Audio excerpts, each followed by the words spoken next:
How to fix Windows Defender service not found. So let's get started. First, check and set Windows Defender service to start automatically.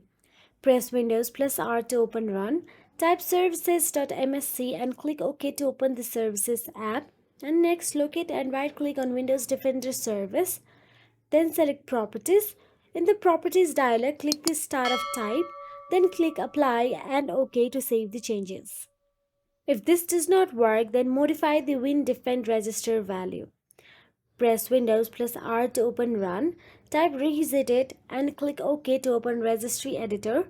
In Registry Editor, navigate to the location. Next, take full ownership of the WinDefend registry key. Without taking ownership, you will encounter the access denied or cannot edit start error. In the right pane, locate and right-click on the start value. Select Modify to open the Edit Dward Value dialog. When disabled, the value data field may have 4 as the current value. Type 2 and click OK to save changes. Then close the Registry Editor and restart your PC. After the restart, launch Windows Defender and check for any improvements available. So that is it. If you found this video helpful, please like, share and subscribe, and thank you so much for watching.